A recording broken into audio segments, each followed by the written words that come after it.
Welcome back. There are at least 130,000 women on the streets of South Africa offering their bodies to those who will pay.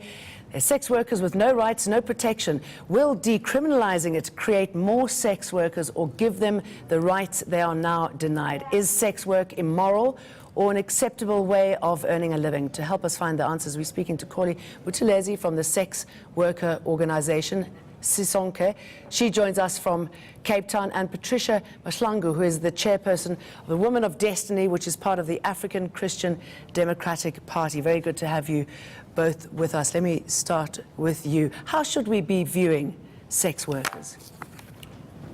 Thanks for having me, and good evening to South Africa. Men, sex workers, to me, there is nothing like a sex worker. It shouldn't be an industry, you know, because I take that a woman's middle section is a very sacred part of her being. Now, for it to be made an industry, I find it an abuse, an extreme abuse of women.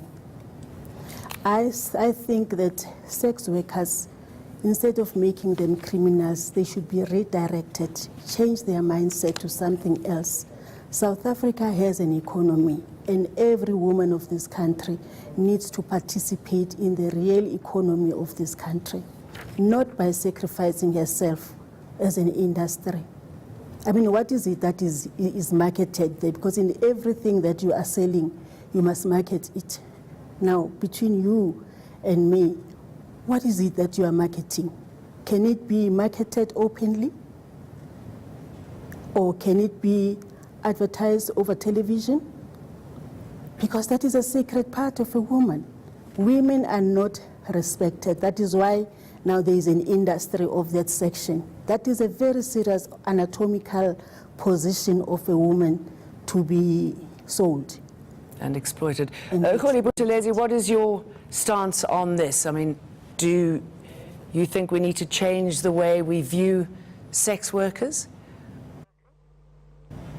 Thank you very much, Whitney, for having me. I think it is important that sex workers decriminalize in this country. Reason being, number one, sex workers are human beings just like anyone.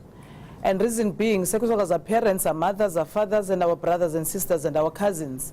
We're talking about human beings here, and it is important that we decriminalize sex workers so that sex workers will be able to have access to legal services and to healthy facilities, and also to practice equal to access, just like any human beings. We cannot push sex workers to be driven into darker places, because we've got beliefs that sex workers, if you're doing sex work, you are seen, or if you're engaging into sex work, you are a very low person. Do you understand what I'm saying? So I think, yeah, what we need to understand as a country, as individuals, as organizations, as everyone, that sex workers are human beings that also deserve equal treatment just like any person. And sex workers' life are at stake, so we cannot actually put them at risk and kind of like having those discussions on, I don't think it should be, I don't think sex workers' life are at stake, and I think it's about time that we take that in the serious matter and call for the decriminalization of sex workers so that sex workers can be protected and have access to all the legal services. Tell us what they face on a daily basis, many of them.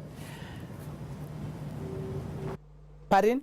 Tell us what they face on a daily basis, the sort of anguish they are under, the sort of crimes against them, the way they are treated.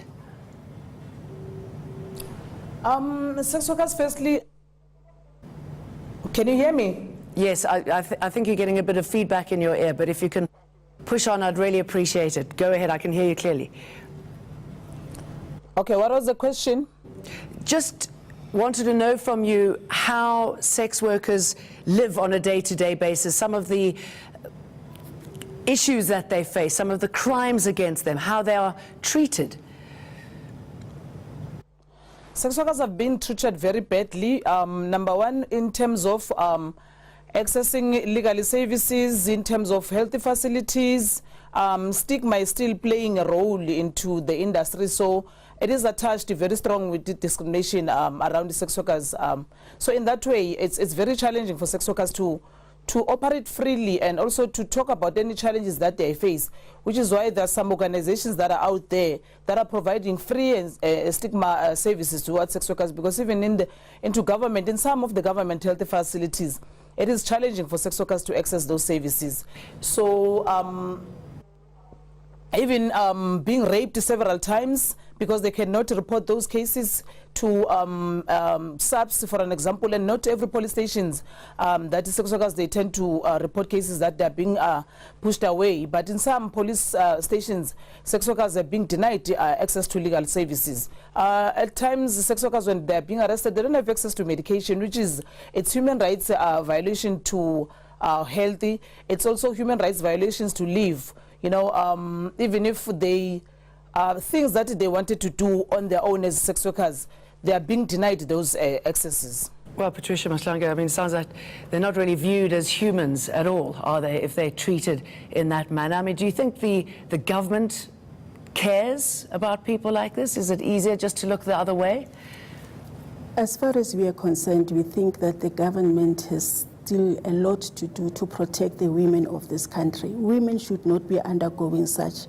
I agree partly with what she's saying, that, you know, they are dehumanized, they are not accessing legality, which is actually true. That is why this cannot be an industry for women. Women must be given their dignity. I'm actually very proud of all the women of this country who marched today to, you know, the whole country trying to reclaim their dignity. Indeed, we need that. We need that protection from the government. There is no woman who must be exposed to such an industry to expose her sacred part of her body as a sale. Okay, I mean, most of them obviously don't go into it because they enjoy it. They go because they need the money. I mean, that's something that needs to be addressed. Exactly. That's why they must be channeled into the economy.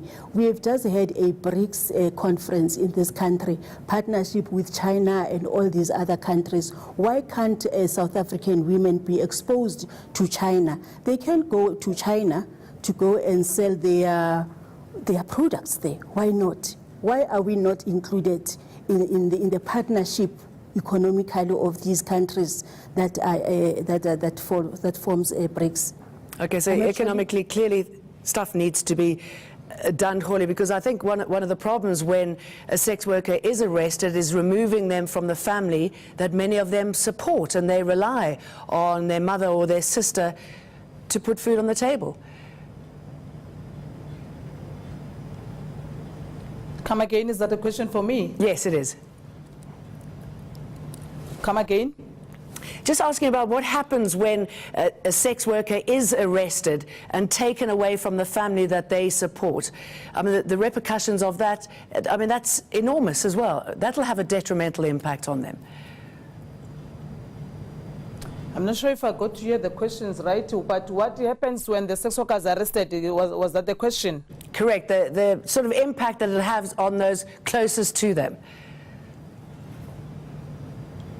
When sex workers are being arrested, what happens is that firstly, they're being their rights to understand what is the purpose of them being arrested, they've been denied. Secondly, they've been also denied access to medication. They've been also denied access to make a phone call to inform the next of kin or a parent or a relative. They've been denied also to be kept in a safer environment, because even some of the cells that where they're being arrested are not clean. So all their human rights around legal services are being denied. Okay. So that is also a challenge, which is okay. That is a huge challenge, which is why the movement was formed, because we as a movement, we are the largest and the leading organization in this country that promotes and protects the legal health of sex workers in this country. Patricia, what about decriminalizing sex workers and the industry? Would that help? I think that's going to... Because this is under discussion at the moment. Excuse me interjecting there. It's actually going to exacerbate the problem. We know South Africa. Some of us are not foreigners here. We know this country very well, and we love it. And we love the women of this country. And unfortunately, we know what all the women folk is experiencing in this country. And one of those things is this called sex work. Surely if you decriminalize it, give them services that they might not be able to get access to. They probably get medical facilities, they're better protected by the police, they have legal recourse. Actually, I don't know if we understand each other. Every South African has to get has to access health facilities in this country. Every South African is allowed to participate in any area. But our problem as women, as women, is the fact that I'm not sure whether to blame patriarchality or patriarchy, that the women are always at the back. But we are saying this is the time that South African women should liberate themselves by saying we want to participate in the economy of the country. This country of ours has got commodities, many commodities. We are counting coal. We've got manganese in this country. We've got copper. You've got quite a number of commodities. But now, why should a body of a woman be suddenly a commodity to be on sale? But it's never going to go away, is it? I mean, men want it, women are there to provide it. It's but not now, something if that's we legalize it, then we're exacerbating it. The women folk is gone, my dear. Because in that very same industry, you are not going to exclude the element of abuse. They will still be abused. You know, in my experience in this country, I found that, because I've spoken to a number of sex workers, not to go and judge them. And with other women that I'm working with in the Women of Destiny, we are trying as much as possible to reach out to those who need us. That is where we come in as women. If you say you've got a little bit of power, pull another one with you. Don't let her be exposed there and call it an industry. What kind of industry is that? Okay, so you say that society needs to get better involved. Kholi, what do you make of the move to decriminalize the industry? Do you think that'll help the woman? Do you think it'll help possibly stop it? I think what the few things that I'm wanting to highlight first before I talk about the importance of the decriminalization of sex work in this country is that the mistake that we do in the country is that we start looking at the mistake and the wrongs. We tend to forget that we're talking about the lives of the people of this country. We tend to forget that sex workers' lives are at stakes, and we're talking about human beings here. Number one, I think the decriminalization of sex work in this country, it will open and benefit not only the sex workers themselves, but the country on its own. The sex work industry will be managed. Sex workers will be able to report such cases. Sex workers will be able to have access to all the legal services and free advice, counseling information when needed, also healthy facilities. And the decriminalization, it's not about the sexual intercourse. I think it is important that we become clear on that. The decriminalization of sex work in this country that the movement is calling for, and other sex workers in this country, it will remove all the laws that criminalize sex workers, because it's a barrier. The criminalization is a barrier. So therefore, we cannot continue to implement and call for the laws that are harmful to our community. So in that way, we need to think out of the box.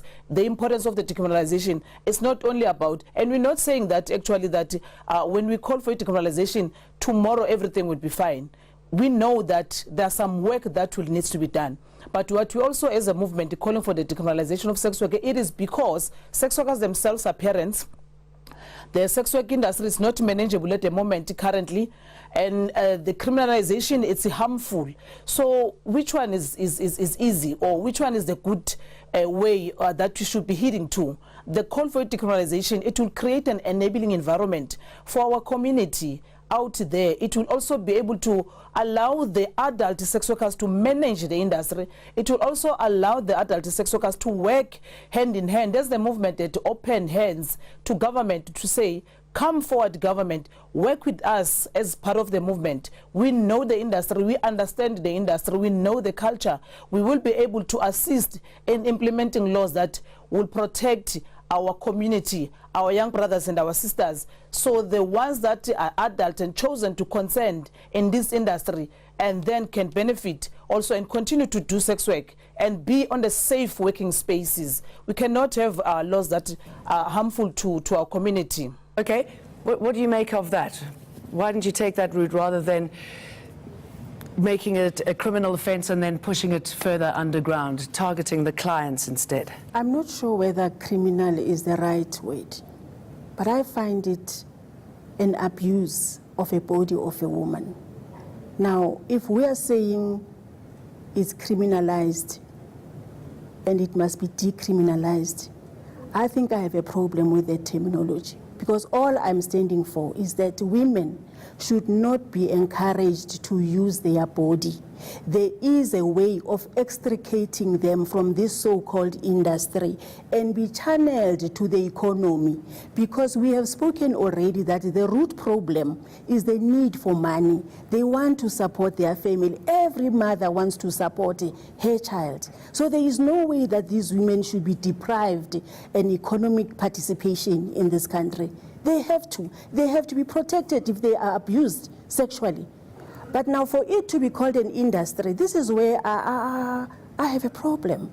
And I think not myself alone, because I've spoken to many other women who are in that so-called industry. I have women that I'm counseling at the moment who have been in this so-called sex industry, that there, as they expose their thighs to the public, I mean, that very same exposure, it's a marketing tool according to them. But imagine the exposure to that sacred part, to the dust of August, you know, and people must continue to say it's an industry, it's an industry. It cannot be an industry. Women must be empowered correctly. What's your response to that? Pardon? Oh, the question is referred to me. Yes. Hello? Yeah, I was just wondering what your response was to that, and possibly if you see a light at the end of the tunnel here. I mean, is there any positive news for these ladies? I think what is important here is that it is important that we involved sex workers that are in the industry themselves, so that they can be able to decide. Because the challenge that we face in this country is that people will criticize sex work, and therefore, even myself, if I were to criticize someone who's working underground at the mine, that anything can happen, so why would you work in such an environment? That person will end up seeing that work as bad work, or it's not an acceptable work. You know, so it is important that we involve the sex workers that are part of this industry, so that they can be able to decide and choose, because they've chosen this industry by themselves. Why is it so wrong for sex workers to sell sex to gain money, and it is not so wrong for any ladies in the township? Because I'm from the township, I know the lifestyle. Why is it so right for them to have like 3 partners, and it's not a sin to have more than 3 partners? But because sex workers, the difference is that they receiving exchange money, and they're consenting. The fact is that they are consenting. They're making their own decision. They're adult enough. What we're calling for is the decriminalization, so that we can be able to make sure that our younger sisters are safe. The ones that chose to do the sex work, they're also safe and protected. So it is not about the individuals of what they're thinking. What is missing out in this conversation is that sex workers' voices themselves is not included. So in that way, it is important that government meet us halfway, so that we can also bring the sex workers that we work with. There's the sex worker-led largest movement in this country. Let's leave it on that important point. Kholi Buthelezi from Sisonke and Patricia Mashlangu from Women of Destiny. Thank you very much. Now, she was the first woman to make it on the cover of Kick-Off magazine. How did Minnie Dlamini go where no woman had gone before? We speak to her next.